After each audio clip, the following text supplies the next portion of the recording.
10 microfarad জন্য করেছিলাম, 10 এ কাজ করেনি, তোকে 2-3 বার করতে হবে। 1 মাইক্রোফ্যারাড জন্য করলাম, 1 মাইক্রোফ্যারাড জন্য 37.5 এ ম্যাচ করবে, 37.5 ওহম। এবার তোকে 2-3টে রেজিস্ট্যান্স ক্যাপাসিটি নিতে হবে, বেশি নিতে পারবি না, তুই কমে যাবি। কমের জন্য ধর তুই 100 ন্যানোফ্যারাড মানে 0.1 মাইক্রোফ্যারাডে গেলি, তখন কি হবে, তখন কত আসবে নাল পয়েন্টটা, এটাকে আরো বাড়াতে হবে, তখন ইট ওয়ন্ট ব্যালেন্স এট 37.5 বা সামথিং। সো আমি বাড়াচ্ছি, ঠিক আছে, মানে I should increase this, it's obvious, C কমিয়েছি, আর বাড়াতে হবে। সো এবার আরটা যদি বাড়াই, আচ্ছা সরি, এটা 1 মাইক্রোফ্যারাড আছে, একটু দাঁড়া, এটাকে চেঞ্জ করি, হ্যাঁ এটাকে চেঞ্জ করে 1 ন্যানোফ্যারাড, আচ্ছা এই 100 nanofarad I have change this to 0.1, তাতে নাল পয়েন্টটা নেই, তাতে এবার আমি এটাকে বাড়ালে তখন নাল পয়েন্ট আসবে, দেখ বাড়াচ্ছি 100 ওহম 200 ওহম কমছে, নাল পয়েন্ট আসছে, কেম নাল পয়েন্ট অ্যারাউন্ড 800 সামথিং। এবার তো দ্য পয়েন্ট ইজ, তুই যত ছোট সিতে যাবি তত বেশি রেসিস্টেন্স আসবে, সেরকম তোর যদি রেসিস্টেন্স বক্স শেষও হয়ে যায় ঘাবড়ানোর কিছু নেই, ওটা যদি কমছে কমছে কমছে দিয়ে থেমে গেল, আরও রেসিস্টেন্স বক্স নেই, দ্য পয়েন্ট ইজ বাড়তে হবে, নাহলে নাল পয়েন্ট আসবে না, ওই কমে বাড়াটা হতে হবে, শুধু কমলে হবে না যে ওটাই আমার লাস্ট পয়েন্ট, আমার রেসিস্টেন্স বক্স শেষ, মানে ওটা অ্যান্সার নয়, you have to find out বাড়াটা, সেইটা হচ্ছে অ্যান্সারটা। এবার এইখানে আমার মিটারটা এতটাই, মানে আমার এটা প্র্যাকটিক্যাল নয় বলে আমার এখানে মাইক্রোভোল্টও চেঞ্জ দেখাচ্ছে, তোর মাল্টিমিটার হয়তো অনেকটা জুড়ে সেম দেখাবে, যেটা আমি বলতাম, তখন তোকে ওই ডিফারেন্স নিতে হবে, যে ম্যাক্সিমাম যেখানে কাট হচ্ছে মিনিমাম যেখানে, তার ডিফারেন্সের বাইরে, সেইটা দিয়ে তোকে টেবিলে বসতে হবে। তো দিস ইজ দ্য পয়েন্ট, যে মানে তোর আর যতক্ষণ না তোর ওটা মানে কি বলছি বাড়ছে, ততক্ষণ তুই শিওর হতে পারবি না, ঠিক আছে। এবার আমি এটাকে আরো কম নিতে পারি, বাট দ্য পয়েন্ট ইজ, যদি আরো কম নিয়ে এবার যদি 10 মানে 0.01 নিই, তাহলে এটা নিয়ে চলে যাবে কিলো ওহম, ধর around 10 kilo ohm, that's still doable, but তার থেকে কম নিতে পারবো না, এটা তোকে মাথায় রাখতে হবে যে সি আমি কত রেঞ্জ অবধি নেব, 0.0001 নিতে পারবো, তাহলে আমি 1 মেগা ওহম করতে হবে, হ্যাঁ। সো এবার তাহলে তোকে তার মধ্যেই ভ্যালু দিতে হবে, 22 47 এরকম, তুই যত নিচে নামবি তোর রেসিস্ট্যান্স বড় হবে, এটাই বড় দিতে হবে, এটাই বলতে তোর রেসিস্ট্যান্স বক্স শেষ হয়ে যাবে, তোর নিবি না না বলছি এখানে সেকেন্ডারি কোয়ালিটি করার সময় আজকে এখানে সেকেন্ডারি কোয়ালিটি নিয়ে করছিলাম, ওইখানে করার সময় তোমার ওই আমার 0.01 মাইক্রোফ্যারাড নিয়ে করছিলাম, এবার রেজিস্ট্যান্স 10 কে তো হলো না, একটা 1 মেগা পট নিয়ে করতে হবে, মানে কমছে কমছে কমছে রেজিস্ট্যান্স লস শেষ, তারপরে আবার ওই 100 কে 0.01 মানে অনেক নিচে নিচ্ছে, আর এটা সেকেন্ডারি মানে 300 মিলি হেনরি, ওই জন্য রেজিস্ট্যান্সটা বাড়াতে হবে।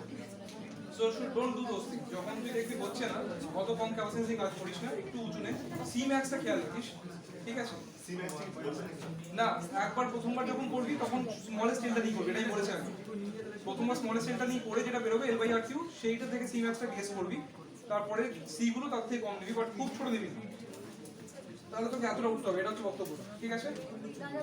সো এবার আমি নিয়েছি দেখ 10 ন্যানোফ্যারাড মানে 0.01, সো এবার আমাকে উঠতে হয়েছে প্রায় 8.7 kilo ohm, as I said, so that's the point, মানে তোর বেসিক্যালি তুই যত ছোট যাবি তত বেশি উপরে উঠতে হবে।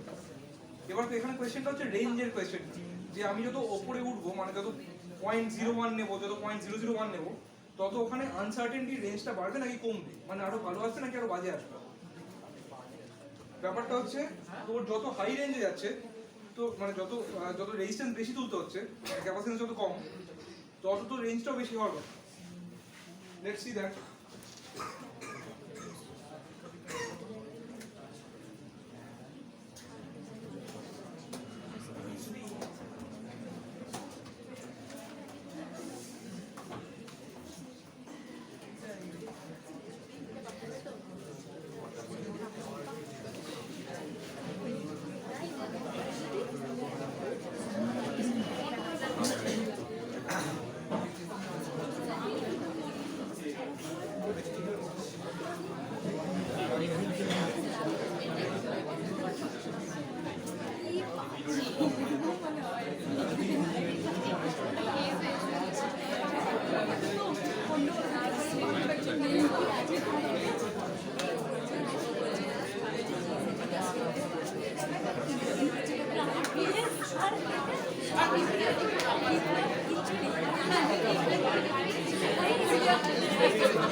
এইটা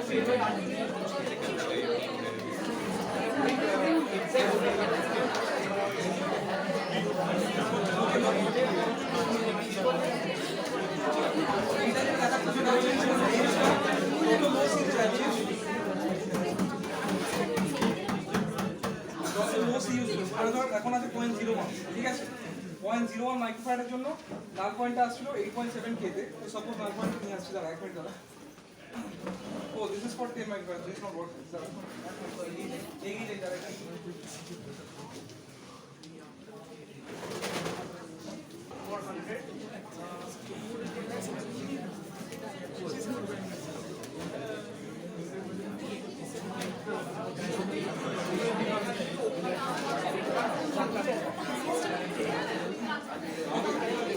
Point 1 microfarad. আরে শোন না, 0.1 মাইক্রোফ্যারাড ব্যালেন্স করেছে। যেটা দেখাতে চাইছি সেটা হচ্ছে ব্যালেন্স করেছে এখন 825 এ ব্যালেন্স করেছে, 0 হয়েছে, ঠিক আছে। আমি যদি 825 থেকে একটু আনব্যালেন্স করি মানে এইটাকে, তাহলে কতটা কারেন্ট আছে দ্যাট ইজ সেন্সিটিভিটি। তো এবার তোরা নিজেরাই দেখ যে আমি একটু ব্যাক করছি যে 825 করার আগে সিচুয়েশনটা কি ছিল। হ্যাঁ একটু বাড়াচ্ছি, দেখ 826 করেছি, সঙ্গে সঙ্গে এটা বেড়ে 200 মাইক্রো এরকম করে ধর আমি মোটামুটি 830 তে গেলাম। তখন গিয়ে এটা মোটামুটি হাইয়েস্ট আসছে 1.1 মিলিভোল্ট বা এরকম একটা 1 মিলিভোল্ট মানে বলতে চাইছি তোর মাল্টিমিটারটা ধর 1 মিলিভোল্টে লাস্ট দেখাতে পারে। তো তোর 825 নাল পড়ে, 825 পাচ্ছে না, তো মাল্টিমিটার কিন্তু স্টেডি হয়ে আছে। মানে মোটামুটি যতক্ষণ না এই মানে ওই নিচের পয়েন্টগুলো যেগুলো আছে মাল্টিমিটার তখনও 1 মিলিভোল্টই দেখাচ্ছে, বিকজ মাল্টিমিটার নাহলে 0 দেখাচ্ছে যদি 0 দেখাতে পারে। So the point is multimeter এই নিচের পয়েন্টগুলো যেখানে গিয়ে 0 হচ্ছে ওটা পাচ্ছে না, বিকজ অলরেডি লাস্ট ডেসিমাল প্লেসটা 1। সো যতক্ষণ না এই 1টা হয় ততক্ষণ ও কিছু দেখাতেই পারছে না, ওই সময় পুরো স্ট্রেট লাইন থাকে, মানে মাল্টিমিটারটা পুরো 0.01ই হোল্ড করে রেখেছে। সো ফ্রম 820 টু 830 পুরো 1 মিলিভোল্টই ধরে রাখে, তার নিচে ওটা দেখাতে পারবে না। এইটা হচ্ছে রেঞ্জের ব্যাপারটা। মানে তো মাল্টিমিটারের নাল পয়েন্ট মানে মাল্টিমিটারের লাস্ট ডেসিমাল পয়েন্ট যেটা, সেটা যদি সেন্সিটিভ ইনাফ না হয়, যেটা অবভিয়াসলি কখনো হয় না, তখন তোর একটা লাস্ট ডেসিমাল প্লেস সবসময় দেখাবে, 0টা দেখাবে। So it is not always because DC biasing হেঁটে আছে, ইট ইজ অলসো বিকজ যে এই ব্যাপারটা যে ওটা মাইক্রো ভোল্টে চলে গেছিল, সেটা মাল্টিমিটার নয় 0 দেখাবে নয় 1 দেখাবে, ডিফারেন্ট মাল্টিমিটার ডিফারেন্ট নিয়ম থাকে। সো বেসিক্যালি 0.0 মানে কোনো মাল্টিমিটার 0 দেখায় না, বিকজ দে নো যে একটা কিছু আছে, তাই ওখানে 1 দেখায়। তো বেসিক্যালি আইডিয়াটা হচ্ছে যে তোর রেঞ্জের আইডিয়াটা এখান থেকেই আসছে, যে তোর অনেকক্ষণ ধরেই তোর মিটারটা স্টেডি থাকতে পারে। এখন সেটা হলো কতক্ষণ, 10 ওহম জুড়ে। তুই যখন 0.1 মাইক্রোফ্যারাড নিয়েছিস 10 ওহম জুড়ে এটা হলো। যদি নিচে নামে আর যদি ওপরে উঠি তাহলে এফেক্টটা কি হচ্ছে, আরো বেশি রেঞ্জ হচ্ছে নাকি ছোট হচ্ছে, এটা জানা দরকার, কারণ রেঞ্জটা ছোট হওয়া মানে ভালো আসে। সো লেটস সি, আমি যদি 0.1 না নিয়ে অন্য কিছু নিই তখন কি হচ্ছে। আমি যখন 0.01 নিচ্ছি মানে এইটা, তখন আমি নাল পয়েন্টটা কোথায় গিয়ে আসছে, অ্যাপ্রক্সিমেটলি 8.7 এ গিয়ে আসছে। 8.7 মানে ওটার ডাবল, 800 ডাবল পয়েন্ট। এবার এই যে নাল পয়েন্টটা এসছে 8.7 কিছু একটা, দাঁড়া একটু আসুক। This is the null point 8.7, right. So এবার দেখ এখানে মোটামুটি 8.69 যখন আছে, 8.7 এর জাস্ট একটু আগে, এই পয়েন্টটা হচ্ছে অ্যাপ্রক্সিমেটলি প্রায় মাইক্রোভোল্টে, মানে মিলিভোল্টে আসতে গেলে ওই মানে এই এতটা রেঞ্জ বড় হতে গেলে একটু আগে যেটা ছিল আমি নিজে দেখে বলছি 8.6 থেকে 8.8 ভ্যারি করতে হবে, মানে 8.7 এর নাল পয়েন্ট, বাট ওই 1 মিলিভোল্টে আসতে গেলে 8.6 অথবা 8.7 এ যেতে হচ্ছে, মানে তার মাঝখানে যতক্ষণ ভ্যারি করছি ওটা মাইক্রোভোল্টে থাকছে। সো এবার ব্যাপারটা হচ্ছে রেঞ্জটা তাহলে 0.1 কিলো ওহম রেঞ্জের রেঞ্জ হচ্ছে, মানে 200 ওহমের রেঞ্জ হচ্ছে বা 100 ওহমের range, sorry. So the point is যে তুই যত হায়ার রেঞ্জের রেজিস্ট্যান্স নিয়ে কাজ করবি তত ওই আনসার্টেনিটি রেঞ্জটা বাড়বে, ঠিক আছে। সো তুই ক্যাপাসিট্যান্স যত লো নিবি ওই আনসার্টেনিটি রেঞ্জটা বাড়বে। সো ক্যাপাসিট্যান্সটা যত হাইয়ের দিকে যাবি তত তোর আনসার্টেনিটি রেঞ্জটা কম হবে, তত তোর অ্যান্সারটা আরো প্রপার আসবে, but still you have a C max, এটা খেয়াল রাখিস, ঠিক আছে। So the point is the closer you go to C max তোর ওটা আসা উচিত better, but you cannot go as very close to C max, ঠিক আছে। বিকজ তুই যদি খুব এর কারণটা খুব অবভিয়াস, তুই যদি সি ম্যাক্সটাই এক্স্যাক্টলি নিস তাহলে কি হয় বলতো, এগুলো question, what happens if you take exactly C max, আরটা 0 হবে, আর লাগবেই না। সো দ্য পয়েন্ট ইজ ওটা প্রথম থেকেই পারবে, সেটাই তো হয় সি ম্যাক্সের বেশি গেলে, সি ম্যাক্স মানে আরটা 0তেই ব্যালেন্স, ঠিক আছে। So the point is C ম্যাক্সের খুব কাছে যেতে হবে না, কারণ তাহলে ওমের রেঞ্জে ব্যালেন্স আসবে। Try to take it a bit lower than C max, but ওইগুলোই ভালো হয়, যত নিচে যাবি তত রেঞ্জ অফ আনসার্টেনিটিটা বাড়বে, এটি আমার বলার ছিল। আর লাস্টলি আমি একটা জিনিস দেখাতাম, ওটা দেখাচ্ছিল সেটা হচ্ছে যে আমার যদি ওইটা একটা এই জিনিসটা লাগানো থাকে তাহলে আমি দেখাতাম যে বেসিক্যালি তাতেও একটা অ্যামাউন্ট অফ কারেন্ট এসিতে ফ্লো করে, যার ফলে ওটা মিনিমাম হয় না, তো মিনিমামটা একটা ভ্যালু আসে, নট 0। তো বেসিক্যালি জিরোটা আসছে না বিকজ ওই এসিটারও একটা ওই ক্যাপাসিটরটা একটা ওই কি বলে লিকেজ রেজিস্টার আছে, তো ওটা আমি পেছনে চালিয়ে যাচ্ছি বাট আমি কথা বলছি। সো दादा हाँ सी मैक्स जब कैलकुलेट करेंगे तो क्या हमें एल का वैल्यू नहीं एल का वैल्यू पहले जो सी दिया है वो सी लोएस्ट होना चाहिए, फिर जो एल आएगा वो एल पकड़ के एल का एल बाई एल करके देखना पड़ेगा। सो वो सही नहीं हो सकता, मतलब वो थोड़ा गलत हो सकता है, लेकिन that will give you an idea. Okay, এবার হচ্ছে কোয়েশ্চেনটা আমি ডিসকাস করছি। আচ্ছা এখানে বেসিক্যালি ওটা করে দেখিয়েছি, তো ওটা পেছনে চলছে দেখে নিস যে আমার এটা যদি একটু হলেও কিছু থাকে মানে 1 মেগা ওহম মতো থাকে তাহলে ওই নাল পয়েন্টে পুরো জিরো আসে, নাল পয়েন্টের সময় একটা অ্যামাউন্ট অফ ভ্যালু থাকে। হ্যাঁ হ্যাঁ রেঞ্জের আবার okay, what are the viva questions আমি জাস্ট বলে দিচ্ছি, লিখে নে ওগুলো বাড়িয়ে পড়বে, কারণ এগুলো সব ম্যাগনেটিক বই ম্যাগনেটিক বইতে নেই। পেছন থেকে বলছি, এখন কোয়েশ্চেন লাস্ট থেকে বলছি, উত্তর করে লিখেছি। কোএফিশিয়েন্ট অফ কাপলিং কি জিনিস, derivation m = k times √l1 l2 সি করে আসছে, ঠিক আছে। কোএফিশিয়েন্ট অফ কাপলিং ওটা কি, ফর্মুলাটা কি, m = k √1 l2 কি করে আসছে, k এর ভ্যালু 0 থেকে 1 এর মধ্যে হয়, এই জিনিসগুলো জানা। ওকে, নেক্সট হচ্ছে ও অবভিয়াস ব্যাপার হচ্ছে সেলফ ইন্ডাকটেন্স মিউচুয়াল ইন্ডাকটেন্স এগুলো কাকে বলে, এগুলো আমি বলছি না, এগুলো তোরা ভিডিও জানিস সেগুলো আসবে। ওকে, তারপরে হচ্ছে এই প্র্যাকটিক্যালটা থিওরির সময় এই ফর্মুলাগুলো যদি সেই ফর্মুলাগুলো করতে আসছে মানে l plus l1 plus l2 plus 2n এগুলো আসছে কিন্তু ওই সেকেন্ড ইয়ারে পড়েছিলি EMF = LDIdt plus LDIdt plus 2mDIdt ওইগুলো থেকে, ওইগুলো মানে বেসিক্যালি ফর্মুলাটা করতে এলো। তারপর হচ্ছে গ্রাফটা এরকম কেন হচ্ছে, এরকম হচ্ছে বিকজ এটা ফ্লাক্সের উপর ডিপেন্ড করছে এন্ড ফ্লাক্স মানে কোসাইন থিটা, সো বেসিক্যালি এটা কোসাইন থিটা গ্রাফই হওয়া উচিত, বাট যেহেতু তোর কি বলছিলাম হ্যাঁ সিউ চাই ওটা উপরে আঁকতে, সেই জন্য উপরে আঁকা হয়। So I really don't have any reason ওটা কেন হয়। আর একটা রিজন দিতে পারি, একটা রিজন দিতে পারি যে কোয়েশ্চেন অফ সেলফ ইন্ডাকশনটা মিউচুয়াল ইন্ডাকশন পজিটিভ দেখানোর জন্য এটা করছি, মানে যেহেতু কোএফিশিয়েন্ট একটা। হ্যাঁ কি বলছিস, কলেজে যখন ওই এল আর ফাই এর গ্রাফটা করেছিলাম, এল ফাইটা না এম ফাইটা এরকম আসবে, এল ফাইটা কিন্তু প্রপার কোসাইনের জন্য এরকম নিচে আসবে একটা l1 + l2 + 2mx শুরু হবে, l1 + l2 - 2 এল ফাই এর M phi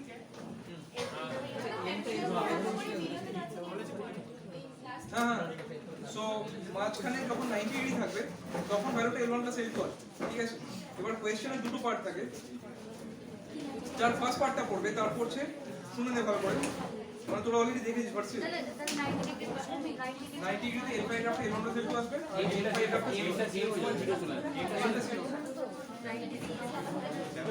determine the self inductance of two given coils by Anderson bridge taking 3 sets of reading with 3 different capacitors, মানে বেসিক্যালি তোকে ওই আচ্ছা এটা সরি এটা বলতে পরে পার্টটা স্টার্ট করছি না ঠিক আছে এটা ডিসি নেই। Determine the self inductance of two given coils by Anderson bridge taking 3 sets of reading with 3 different capacitors for each coil. Find also the equivalent inductance by the same bridge when the coils are connected in series, লেখা আছে series. Use two values of capacitor now. তার মানে হচ্ছে L1 + L2 টা দুটো value of capacitor দিয়ে আর L1 L2 হলো আলাদা করে তিনটে ক্যাপাসিটর, ঠিক আছে। কিছু বলে নাও তো L1 L2 তিনটে ক্যাপাসিটর দিয়ে L1 + L2 দুটো ক্যাপাসিটর দিয়ে DC means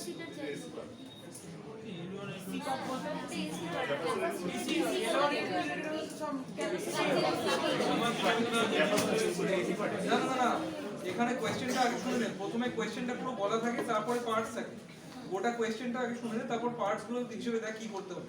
কোয়েশ্চেনটা এটা থাকে যা কিছু থাকে, পার্টসটা হচ্ছে তোকে কি করতে হবে, ঠিক আছে।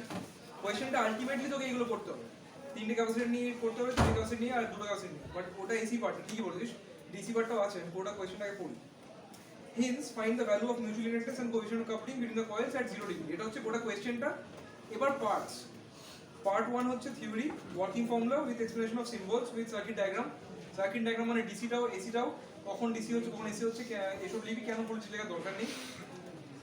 ওয়ার্কিং ফর্মুলা মানে হচ্ছে তোর L equivalent = L1 + L2 + 2m, ওই জিনিসটা ওটা থেকে তুই m পাচ্ছিস, m = এটা, and also L = CR³ + 2R2 হচ্ছে balance condition for AC, PY = R/R + R2 হচ্ছে ব্যালেন্স কন্ডিশন ফর DC, আর কিছু ইউজ করছিস না এটা, কোএফিশিয়েন্ট অফ কাপলিং যদি থাকে এই কটা ফর্মুলা ইউজ করছিস ওইগুলো লিখে দিবি ওখানে, এবং গ্রাফটা এরকম আসা উচিত, L5 দিলে এরকম আসা উচিত, এগুলো সব গ্রাফ যেন থিওরির মধ্যে থাকে দিয়ে সাইন করাবে।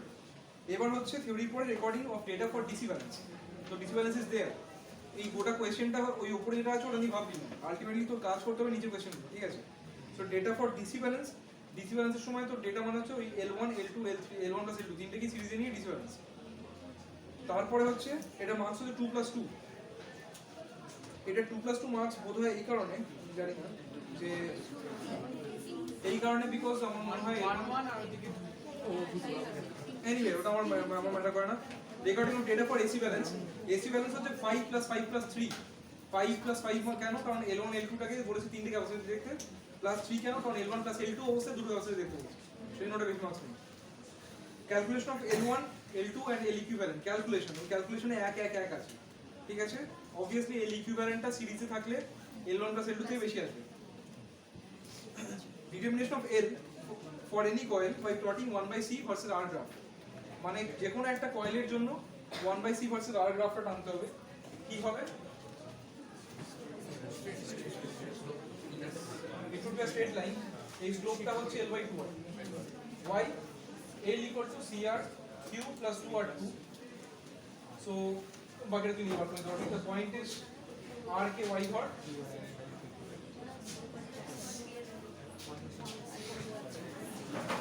intercept minus Q/2 হয়।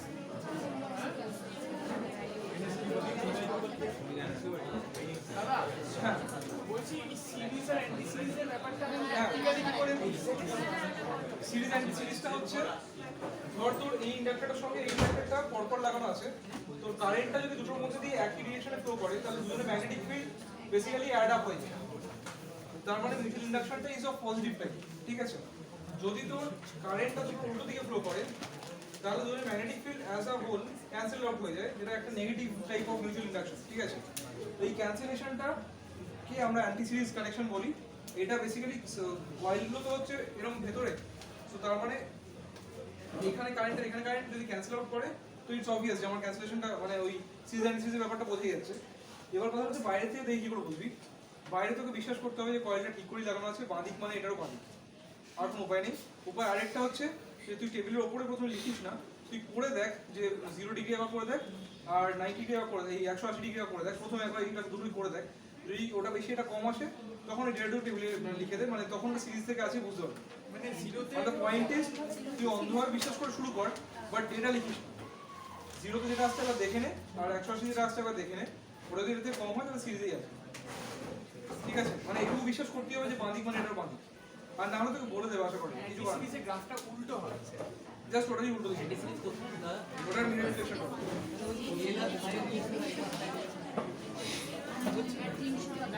L1 ভার্সেস phi এর গ্রাফটা হবে এরকম কিছু একটা, যেটা শুরু হবে L1 প্লাস L2 প্লাস 0 আর শেষ হবে এটা হচ্ছে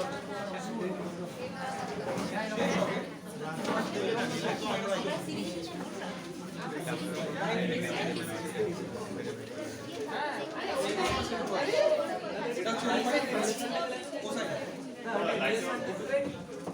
আরেকবার বলিস কোসাইন, আমি লিখে বলছি পুরো দেখতে হবে। লাইটস গুলো জানাও।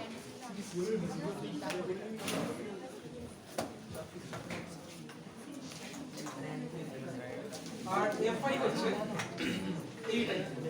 এইটা নেমে আসবে M5, কিন্তু বেসিক্যালি এটাকে রিফ্লেক্ট করে রাখতে হয়, মানে এইটা নেমে আসলে মানে হচ্ছে L1 প্লাস L2 টা বাদ দিলে তো এটা বেসিক্যালি এটা মানে বেসিক্যালি এটা কি 2M এর ভ্যারিয়েশনটি দেখাচ্ছে।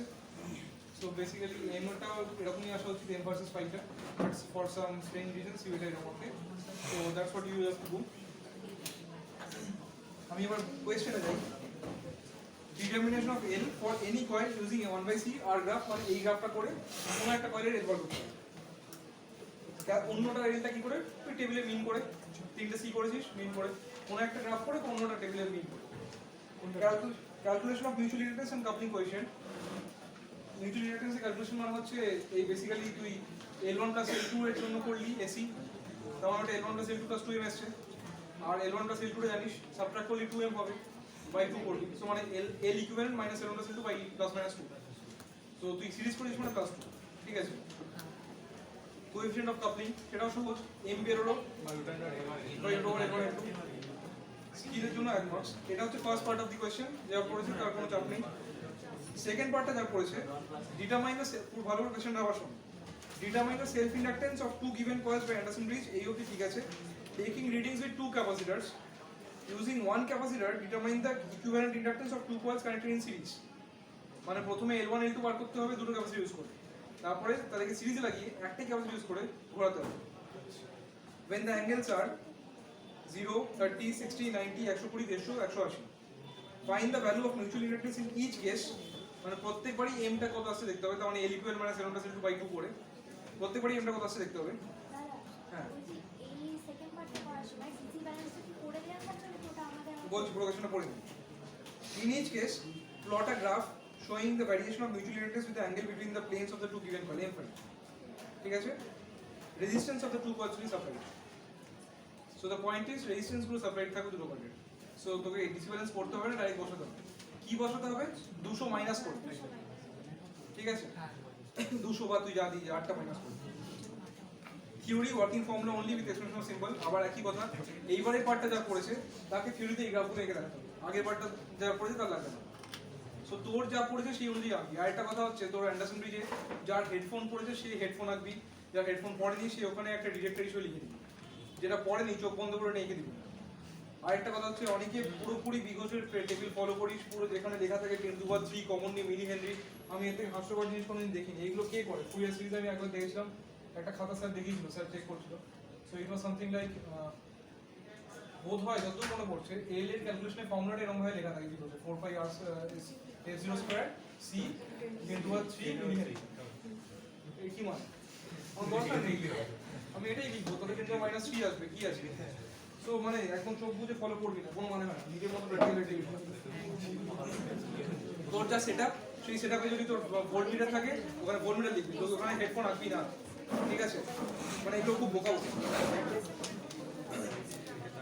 রেকর্ডিং শোন পুরো শুনে recording of data for AC balance data for 0 আর 180 to be sign by examiner এইগুলো মিস করবি এক্সাক্ট যেটা বলা আছে ওটা সাইন করবি ঠিক আছে 0 আর 180 সাইন করতে এইখানে বলতে কারণ ওটা ম্যাচ করে না ম্যাচ যে করেনি সেটা যদি ভুল করিস সেটাই এক্সামিনার মানে ম্যাচ করা উচিত ম্যাচ যে করেনি সেটা যদি ভুল করিসনি সেটাই এক্সামিনার কনফার্ম করছে ঠিক আছে calculation of L1 L2 L equivalent m এইগুলোর জন্য মার্কস আছে graph of m versus phi এ 2 মার্কস আর graph of L equivalent versus phi এ 2 marks comparison of values for m 0 and 180 কেন ম্যাচ করলো না এই কোশ্চেনটা ও করেছিল উত্তরটা হচ্ছে এটা আমি জানি না ঠিক আছে ম্যাচ কেন করে না কোনো রিজন নেই অনেস্টলি জানি না বিকজ এটা পুরো এদিকে এসে পুরো ম্যাচ করার কথা আইডিয়াল এবার প্র্যাকটিক্যালি ভেতরে অবশ্যই হচ্ছে না সেটা সেজন্য ম্যাচ করছে না এবার সেটার একমাত্র রিজন হতে পারে যে ঘোরাতে ঘোরাতে জিনিসটা অন্য অ্যাক্সেসে চলে যায় যার ফলে আলটিমেটলি লাস্টিক কোড ওখানে থাকে না মানে অ্যাক্সেসটা ধর ব্যাক আপ 0 ডিগ্রিতে যখন আছে আর যখন 180 তে আছে দুজনের ধর অ্যাক্সেস পুরো ম্যাচ করছে না এইগুলো ছাড়া কোনো রিজন নেই যে কেন এই 0 আর 180 ম্যাচ করছে না because they are just two coals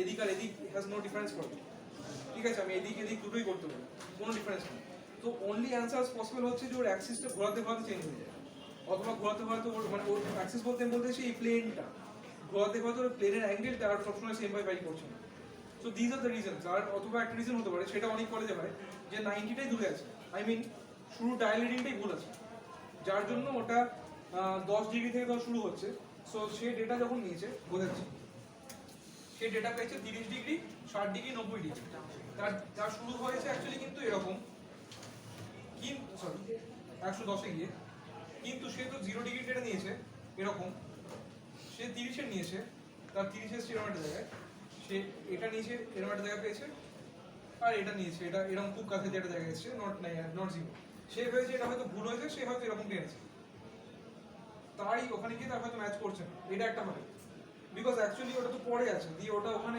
ওটা 180 তে আসার কথা না রাইট 190 তে আসার কথা সো অনেক সময় এটা হয় মানে বেসিক্যালি বলতে ডায়ালিংটা প্রথম থেকে একটু ভুল করে রাখা আছে যার ফলে প্রথম থেকেই তোর জিনিসটা উঠে নামার ব্যাপার আছে যেটা তুই যদি মিস করে দিস মিস করবি কারণ তুই 30 ডিগ্রি অত তাহলে তোর ওখানে কি ম্যাচটা করবে যেটা হতেই পারে ঠিক আছে তো এই প্রবলেমসগুলো মানে এই প্রবলেমসগুলো তোর দোষ নয় এটা তুই কম ডেটা নিয়েছিস বলে তুই যদি পরপর নিতে থাকিস তাহলে তুই অ্যাকচুয়াল গ্রাফটা হবে তো একটা ওটা রিজন হতে পারে কিন্তু ওটা ছাড়াও যদি তুই সব নিয়েও দেখিস যে এরকম ম্যাচ করছে না দিস আর অনলি বিকজ মানে কি বলবো errors in the practice errors in the system মানে দের ইজ নো রিজন যে এটা আইডিয়ালি করবে না এটা প্র্যাকটিক্যালি করছে না মানে ওই সিস্টেমটা সেট আপটা ইজ নট অ্যালাইন উইথ ঠিক আছে মানে আর কোনো অ্যান্সার আমি খুঁজে পাইনি অনেক ভেবেছি আমি এটা কোনো অ্যান্সার পাবো ওকে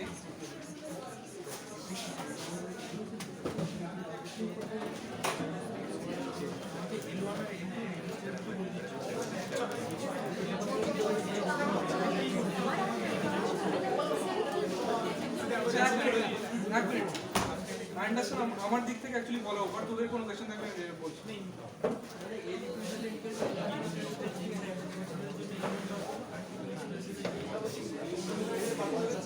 আচ্ছা একটা কথা বলি যে কোনো ডাউট থাকলেও ম্যানুয়ালটা এখন পর আমি গ্যারান্টি দেবো প্রত্যেকটা জিনিস ক্লিয়ার হয়ে যাবে আমি যা করিনি এখানে সব ম্যানুয়ালে করে দেওয়া আছে মানে দ্য ফর্মুলাস ডেরিভেশন এটসেট্রা ওগুলো যেটা আমি এখন বললাম ম্যানুয়ালটা পর পুরোটা লেখা আছে ওটা ইকুয়েশনটা স্যাম্পল অন্য কিছু বলতে পারে এরকম অন্যভাবে এটা কিছু আচ্ছা শোন বেরিয়ে যাস না একটা বুক ফটোর কথা আছে বুক ফটো তুলবে এক মিনিট আমার